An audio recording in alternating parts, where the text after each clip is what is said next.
ties no more. Honduras begins the process of switching diplomatic ties from Taipei to Beijing. I'm at the headquarters of Taiwan's ruling party, where the country's second in command has just registered to be Taiwan's next president. Taiwan's constitutional court debates libel laws and whether they infringe on free speech. Plus, Indonesia is building a new capital, but its construction is affecting the people who already live there.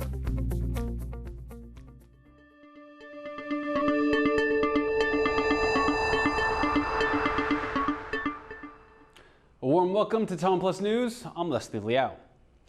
Honduras President Xiomara Castro has announced that her country would begin the process of recognizing China over Taiwan.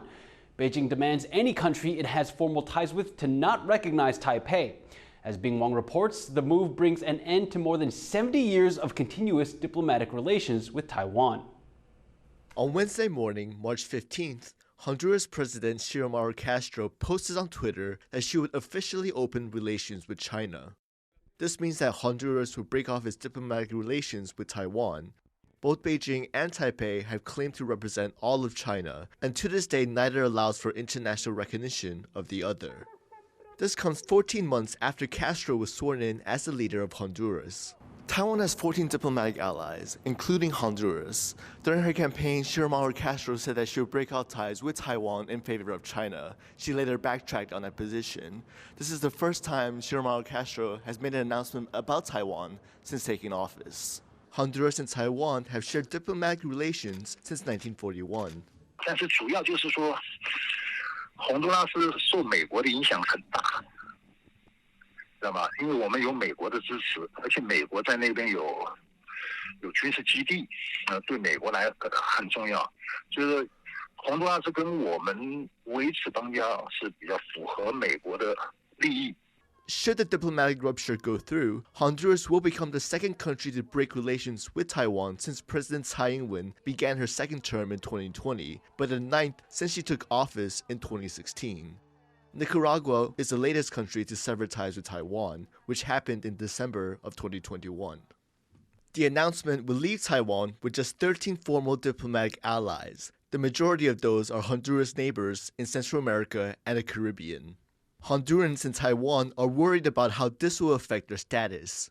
It is very unexpected to them, and I can see that some of them are really nervous, a little afraid, of maybe having to leave Taiwan.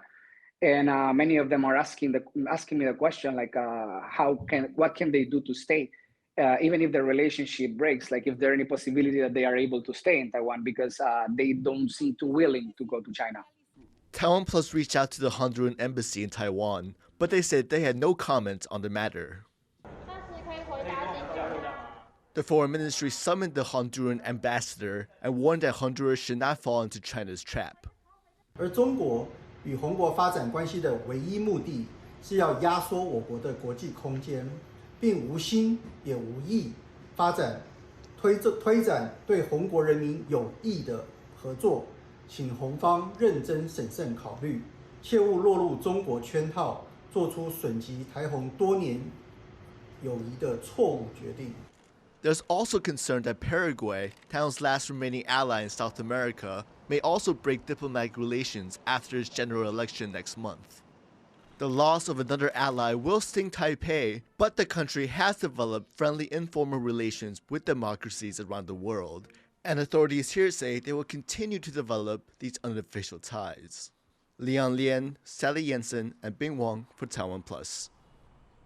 To find out why Honduras is breaking ties with Taiwan now and what it means for Taiwan's presence in Central America, John Van Trieste spoke to Yan Zhengsen, an expert on international relations at National Zhengzhi University.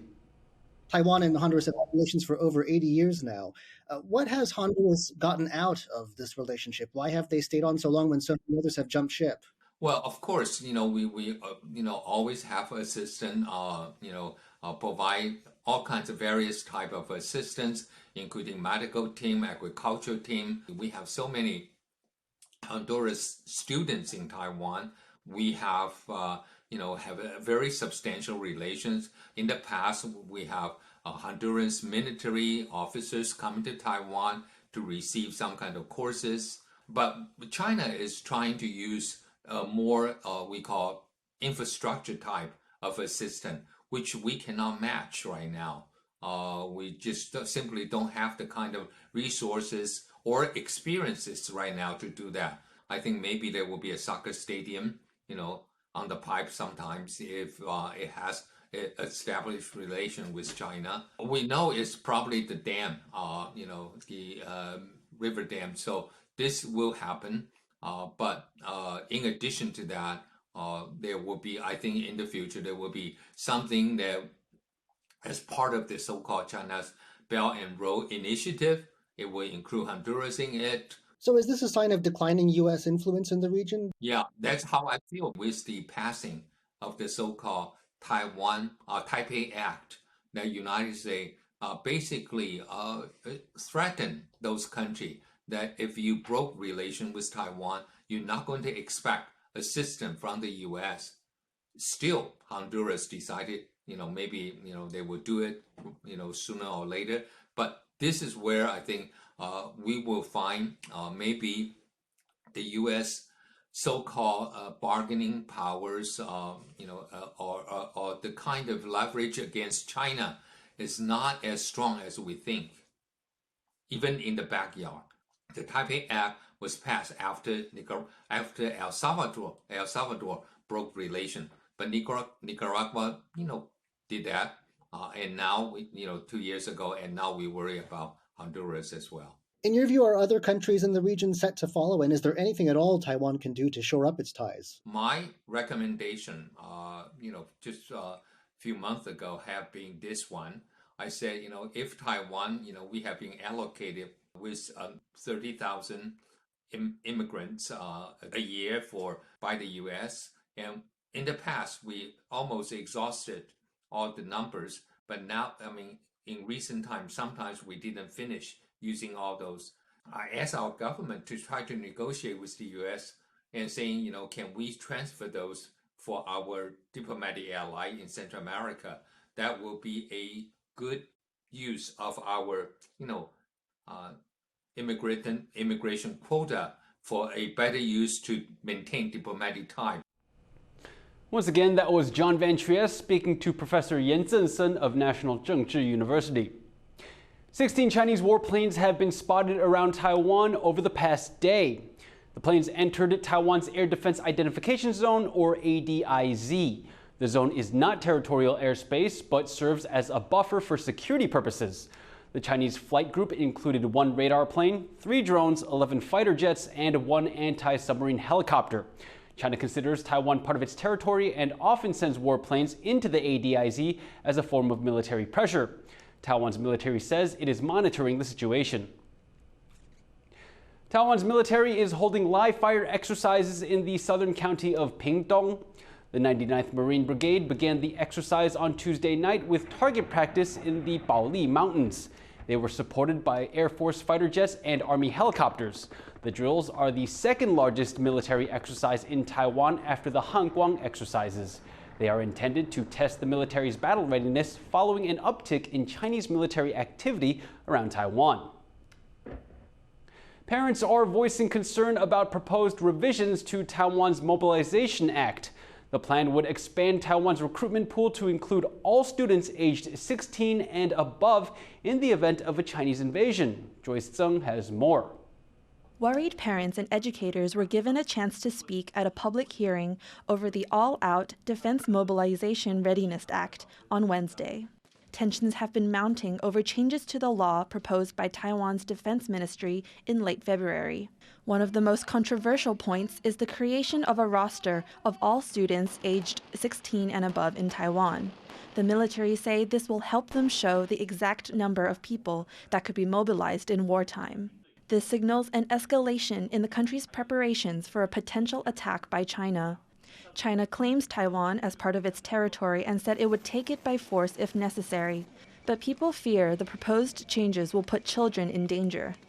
学生会不太知道说，什么样的情况，他在什么样的身份之下会需要被纳入全动法之中，被所谓的动员这样子。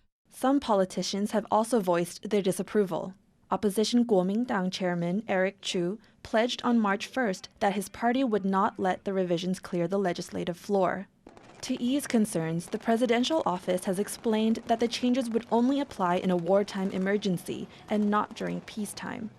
The Defense Ministry has also clarified that in the event of a Chinese invasion, young students would only be expected to serve in supporting roles, for example, in disaster relief and civil defense. Students would not be responsible for producing weapons or put into active military service. But parents are still not convinced. 支援什么医疗、救护、消防、抢救、维修、卫生、精细生产，这都你们写的。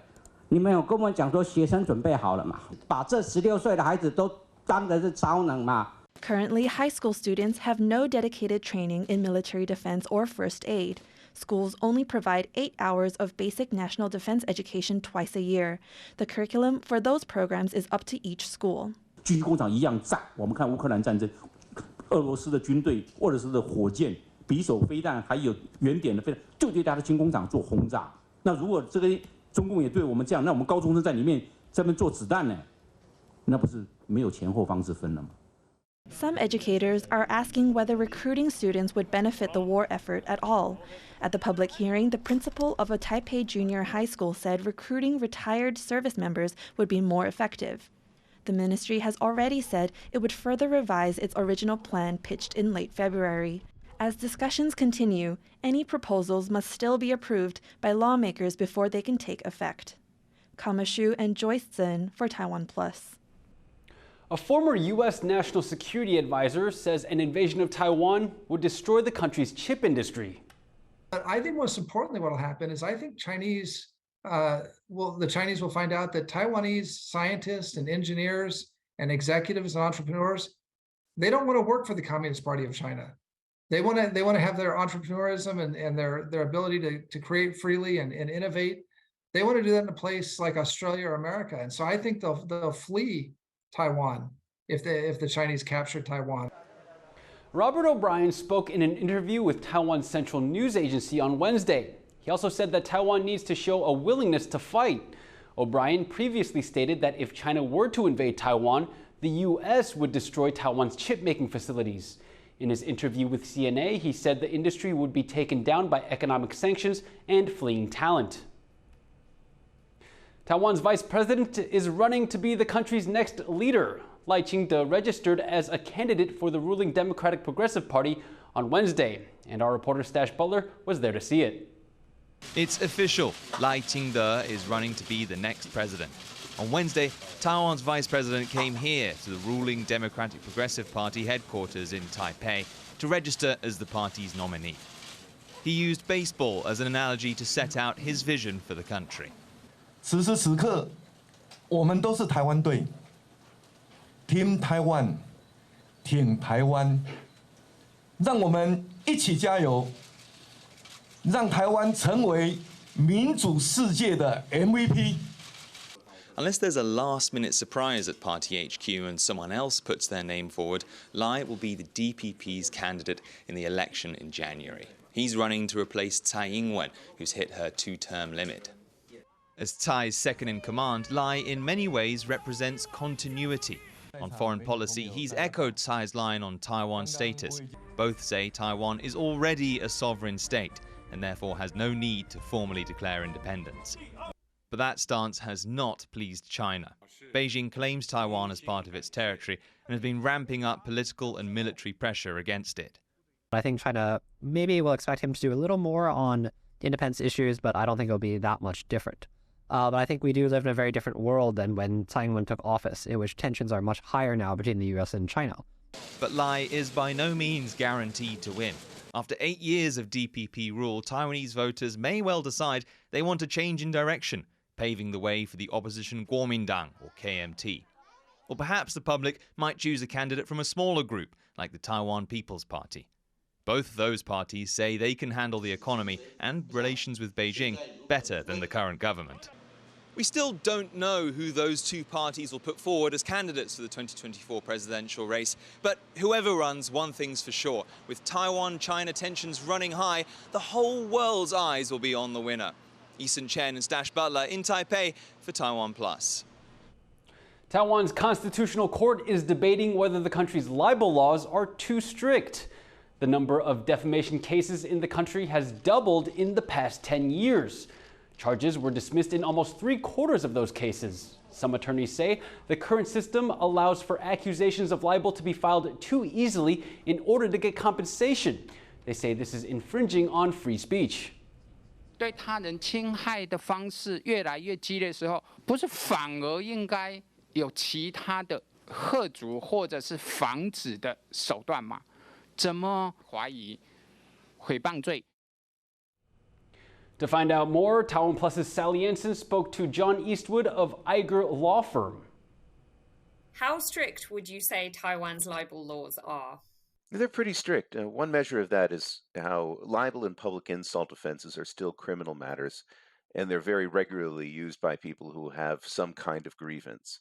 The problem many foreigners in Taiwan run into is that they let out a curse word, not as an insult, but in the middle of a sentence as emphasis, like when someone says, this is, effing good coffee, or what the F is going on. That kind of use has often been mistaken or treated as an insult. Cars have dash cams, and we've seen people get criminal actions filed against them over just hand gestures. So would you say that they are more strict compared to those of neighboring countries and, for example, also countries like the US? Yeah, many countries in Asia and around the world have used criminal defamation and insult laws to attack free expression. So Myanmar, Cambodia, Vietnam, and of course Thailand, with all the rules in and around protecting the new king. South Korea has very strict criminal rules, and Japan passed a criminal law about online insults last year, in addition to their existing laws. In contrast to that, the wider global trend, and what you see in the United States is a much more liberal protections for freedom of speech, and there it's a purely civil matter. In Europe, in many cases, libel and defamation are also taken down a notch. It's a bit more, more of a civil matter. In many cases, criminal provisions have been completely removed. So do these libel laws impinge on free speech in Taiwan?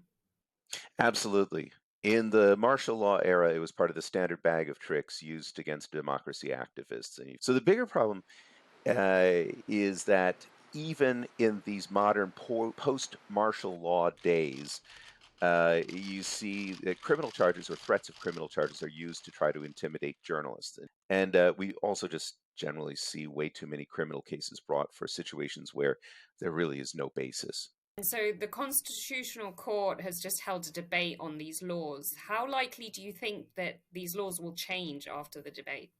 That's a good thing. I mean, it's good that they're re-examining the issue. They should. It's hard because people do want accountability, and because the average person perhaps doesn't see how often these laws are misused. Perhaps because a lot of these cases settle because the accuser ultimately wants money and an apology, and they want the other person to feel humiliated. And it's terrible that the power of government prosecutors gets put into the midst of what are really very often petty personal disputes. That was Sally Anson talking to John Eastwood of Iger Law Firm about Taiwan's libel laws. Coming up, a U.S. congressional delegation is visiting Taiwan in the latest show of American support for the country. Stay tuned.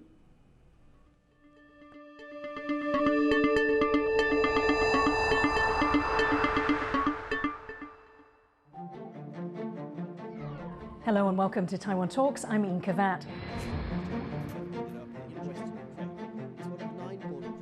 This very aggressive form of cultural revolution-like politics in China seems to be moving forward in this modern era. This grave injustice is happening. I think Xi Jinping will not give up his ambition. We need that kind of mindset to prepare for the warfare. What implications does this have on Taiwan and the region as a whole? Just like Ukraine right now, you need people to understand we're doing this for our own country. Reaffirmed our support for the Taiwanese ability to make their own decisions about their own future. It's very hard to duplicate in the short time. Taiwan still can continue being the leading position if we put efforts on R&D. And you are riding on a wave. This is exactly the time you need to double down. I did not realize I am actually running to be the first Asian woman in the state senate. Our next generation, they can see Asian American is as equal and have the same platform. Taiwan Talks provides a platform for the voices and perspectives that are shaping our country.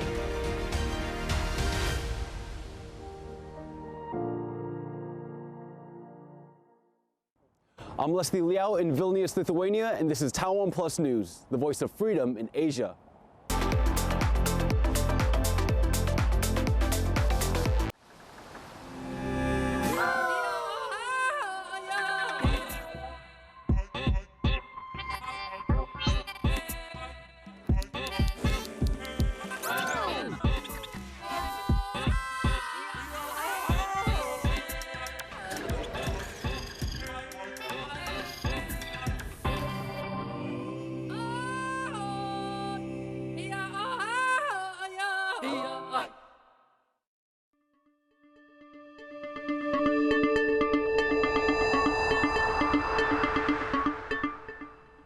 Welcome back. You're watching TaiwanPlus News.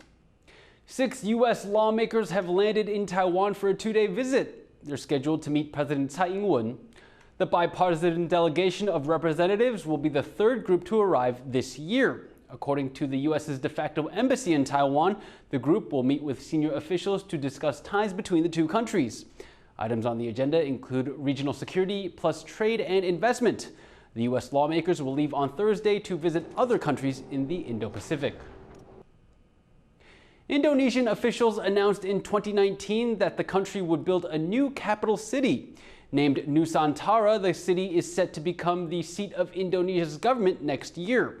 But this massive construction project is already affecting the lives of indigenous communities who live where Nusantara is being built. Sam Robbins has more. This area will soon be Indonesia's new capital, or at least that's the plan. In 2019, the Indonesian government unveiled a 10-year project to move all government buildings from Jakarta to the new city of Nusantara. There was just one minor problem. At the time of the announcement, Nusantara didn't exist. One of the main reasons for the move is because of overpopulation in Jakarta. Another is that Jakarta is sinking.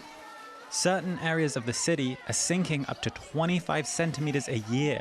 Some estimates say that nearly 25% of the city will be underwater by the year 2050. Because of this, the Indonesian government decided to establish a new capital on the east coast of the island of Borneo. Officials hope the almost 1,000 square mile project can help spur economic development and help tackle urban overcrowding. But at least one group is not happy about the move. The indigenous Balik people, who live on the site of the future city. Kan masih hutan yang luas di sana. Walaupun itu dulu mata pencarian kami sana, oke lah, enggak terlalu anu. Yang sekarang yang kami kuasai bertahun-tahun di sini ini jangan juga diganggu. Sudah cukup kami ngalah yang di tempat lain. Jangan sampai itu lagi yang diambil. Nusantara is set to become Indonesia's capital on August 17, 2024. To coincide with the country's National Day. Officials have billed it as a future green city that will be carbon neutral by 2045. There are hopes it will encourage large investments and help spur nickel mining, a mineral crucial for producing electric cars. But as Indonesia works to build its future capital, many locals are worried that they might be the ones who are left behind. Pemerintah juga harusnya punya kebijakan terhadap kami gitu. Karena memang suami saya kalau mau untuk kerja di IKN kan nggak punya skill. Nah, terus yang kedua kalau mau kayak seperti dulu kerja di kebun sudah nggak ada kebunnya juga, kebunnya juga sudah masuk ke IPP juga. Nah, kalau seandainya kita sudah buka warung gini terus nggak diberikan solusi untuk kedepannya keberlangsungan hidupnya, nyata kita merasa dibunuh perlahan kan seperti itu. Indonesia's President Joko Widodo said the government has already acquired the land for the planned development. But many displaced locals do not want to move from their ancestral home. And with surrounding land becoming far more expensive, they fear that their future in this region is becoming increasingly uncertain. Howard Zhang and Sam Robbins for TaiwanPlus. Violent protests have spread across Pakistan as police try to arrest former Prime Minister Imran Khan. Protesters are locked in a standoff with police outside Khan's house in the eastern city of Lahore. This is the second time police have tried to serve an arrest warrant. Khan released a video on social media asking his followers for support. The former Pakistani leader was removed in a vote of no confidence last April. He has accused the current government of colluding with the military to oust him. Khan has been holding mass protests to demand early elections. More rescue staff are being stationed at a popular mountain destination in central Taiwan. Jade Mountain, or Yusan, sees over 1 million visitors every year, but about 100 of them need medical attention every month, mostly for altitude sickness. A 5-member medical team had been on call there every Saturday. Now that's being increased to all weekend long. Local officials say the move is to help keep people safe as mountain climbing gets more popular, especially now that Taiwan's COVID-19 restrictions have been lifted. And thank you for watching TaiwanPlus News. Remember to download the TaiwanPlus app for more stories from Taiwan and around the world. Finally, we leave you with images of Highclere Castle in southern England, which has been used as a filming location for several popular films and television series. I'm Liao. Take care and see you next time.